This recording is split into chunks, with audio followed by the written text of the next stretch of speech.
আজ Sunday is my fun day, অর্থাৎ ধরা যাক আজ রোববার, কোনো কাজ নেই, তা আমার রোববার কোনো কাজ নেই না, এইসব কাজ নিয়ে আমি থাকতে ভালোবাসি।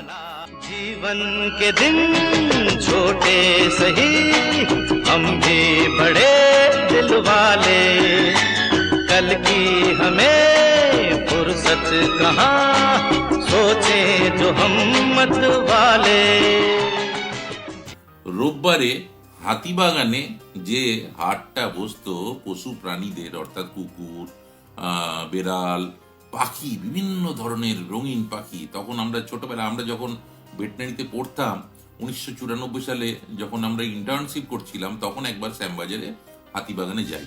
তা কালের অন্তরে ওই জায়গায়, হাতিবাগানের মধ্যে ওইটুকু জায়গার মধ্যে করা সম্ভব হয়নি। তা 2008 বা এরকম সময় ওইটি গালিব স্ট্রিটে নিয়ে চলে যাওয়া হয়। মেলাটা অনেকটা বড়, গালিব স্ট্রিটের একটা বড় অঞ্চল জুড়ে এই মেলাটা বসছে।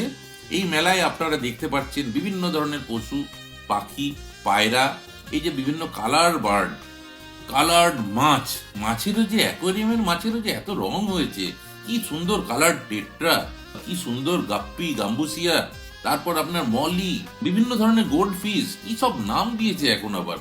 তা নতুন নতুন ব্রিডিং টেকনোলজি, সায়েন্স নতুন ধরনের রং উৎপাদন করেছে। রঙিন মাছ দেখে মনে হচ্ছে মাছগুলোকে যেন ধরে রং করা হয়েছে।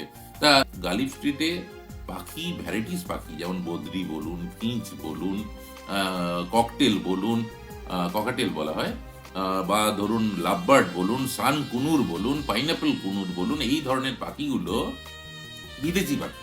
এই বিদেশি পাখি আপনি কিন্তু পুষতে পারেন। আপনি টিয়া পাখি, দেশি পায়রা কিন্তু আপনি পুষতে পারেন না।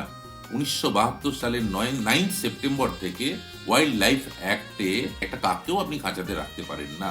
আর আরেকটা দিক হচ্ছে বিভিন্ন ধরনের ফুলের গাছ, কি সুন্দর রং বেরঙের ফুল, সেই ফুল কত কম দামে পাওয়া যায়, কত বিকিকিনি হয়, কত দূর থেকে বিক্রেতারা আসে, কত দূর থেকে ক্রেতারা আসে। এই এক একটা মানুষের যে রুজি রুটি, যে এই দিন এলে বোঝা যায় যে এই সব গাছ, মাছ, পাখি, পশু পালন করেও কত মানুষ দিন গুজরাচ্ছে। এখানে দেখুন, এক জায়গায় ফল, কাটা ফল, ফল কেটে বিক্রি করা হচ্ছে, কোথাও বা শরবত বিক্রি করা হচ্ছে।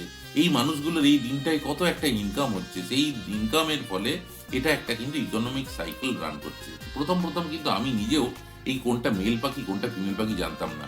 তো ভাবতাম আমি তো পারিনি, আমি এদেরকে জিজ্ঞেস করি। এখানে সুরজিৎ রয়েছে, এ পশুপালন মানে পাখি অনেক দিন ধরে বিক্রি করছে। এই খোকা আর বাবু, এরা দুজন বন্ধু, এরা রয়েছেন। এরকম আরো অনেকের সাথে আমার আলাপ হয়েছে। এনাদেরকে জিজ্ঞেস করলাম যে আপনারা কি মেল ফিমেল বুঝতে পারেন? কিছু কিছু জিনিসে বুঝতে পারেন, ঠোঁট দেখে, চোখের রং দেখে চেনা যায়। আর অনেক ক্ষেত্রে বুঝতে পারেন না, সেটা আবার ডিএনএ টেস্ট করিয়ে আনিয়ে দেয়, 250 টাকা মতো দাম পড়ে, ব্যাঙ্গালোর থেকে আনিয়ে দেয়। এটা কি আমরা পশ্চিমবঙ্গে করতে পারি না? বা পাখির রোগ যেগুলো হচ্ছে সেগুলো ডায়াগনোসিসও আমাদের গভর্নমেন্টের যে ল্যাব আছে সেখানেও আমরা করিয়ে নিতে পারি। তাই এইগুলো দেখে আমার মনে হলো আমাদের ভেটেরিনারি ডাক্তারদেরও অনেক কিছু করার আছে মানুষদের জন্য, যে পশু পাখি পালন যারা করছেন তাদেরকে যে ট্রিটমেন্ট দেওয়ার জন্য এইসব জায়গাতে এসে আমরা এই মানুষদের সাথে মিশেও কিন্তু অনেক কিছু শিখতে পারি। আমাদের লাইফটাই একটা লার্নিং প্রসেস। তাই এই লার্নিং প্রসেসের মধ্যে এই যে রঙিন জগৎ, অর্থাৎ এই রঙিন জগৎ, অর্থাৎ ফুল, মাছ, পাখি, এগুলো দেখেও না মন ভরে যায়।